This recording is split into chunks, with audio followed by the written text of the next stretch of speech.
All right, the LA Chargers are being linked to the top free agent in this year's upcoming free agent class. If you're new to the channel, we're Detroit Lions fans, but we have this channel fully dedicated to the Chargers. And so we're Jim Harbaugh fans, so we started this channel and just kind of kept it going, and now you made the playoffs, and now it's a huge offseason. So we're going to look at the top free agent, plus you have an opportunity to trade for somebody. Plus, we'll look at your free agents, guys that are currently on your team that are going to be free agents. And really good news there. You'll see that there's just not a lot to be worried about that you could possibly lose. So that creates even more cap space, and you already have $70 million in cap space. So here it is. PFF put out an article, and the number one free agent is T. Higgins, and they have the best landing spot to the Chargers. It's like, okay, the Chargers' offense success this season came despite the shallow receiving core, projected to own the sixth most cap space this offseason. They can afford to supply Justin Herbert with something outside to pair with Ladd McConkey. That is what we're all kind of talking about. We know Ladd McConkey, but he's not designed and he doesn't thrive on the outside doing everything. What if you had somebody on the outside, he could move inside? Changes everything. Tried to do it with DJ Chark. That didn't work. I really thought it would. He was a former Lion. I thought, let's go, baby. Didn't work.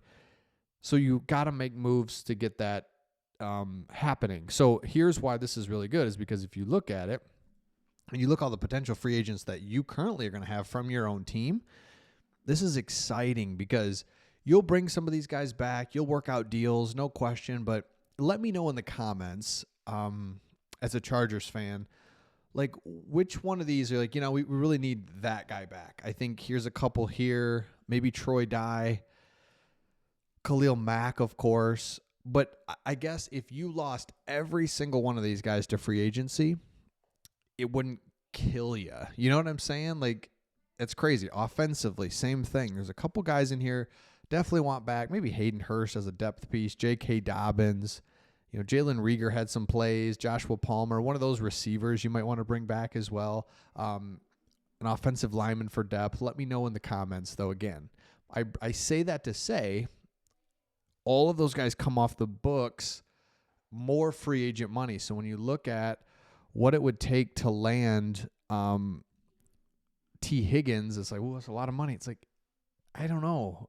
Yeah, of course, if you're the top overall dude, but is it? Because you've got enough to make things happen. Plus, you've been drafting well, or you drafted well the first year under the new regime. You got 1 million picks, by the way, too. The Chargers just set up really well. Do you make that splash play now, or splash signing? If you don't do that, another really good one that I love is trading for DK Metcalf. Let me know in the comments if that's something that you would want to do. The reason I love this is because I think it's a win-win for everybody. It feels like he needs a change of scenery. I think he's a good player, but it's always like, what do you aren't you better? And then he pops off for a game. Like, dude, this guy is good. And then you don't hear from 2 games. And then he has another big game. And it's just this up and down. I think he's good. He's a specimen. It feels like a change of scenery on his side of things would really go well, and it's what he exactly needs. So you could get him. He's in the final year of his deal. So if you're the Seattle Seahawks, you're thinking, all right, let's move off of him, get maybe some picks, maybe a 4th round pick. He's in the final year of his deal. He comes in, love it. That's why the Seattle would want to move off him. Like, we're just not going to pay him big money. Let's get out of this. If you're the Chargers, like, man, let's give this guy a shot. He is perfect, but he's not like too good where he's so going to be out of the range of what you want to pay for him. So DK Metcalf makes a lot of sense, and I really like that one as well. Going back to here's 4 people that you should prioritize, and I want to look at this just again because I think, let's say you could only get 4. Here they are. The rest goes to free agency. Got a ton of money, lots of cap space. Khalil Mack, we know. Elijah Molden, safety. He played really well. Allowed Derwin James to drop down. J.K. Dobbins. I think I like that just because it's like depth piece, but we want to upgrade at the running back position like tremendously. Let's do that. And Troy Dye. Yep. That's fine. Troy had a solid first season at reserve for the Chargers. 57 tackles, 1.5 sacks. With Denzel Perryman also a free agent, this team should opt for a younger player to be ready next season in case Junior Colson isn't ready. Yep. Fine. It's like, whatever. Just fine. Love it.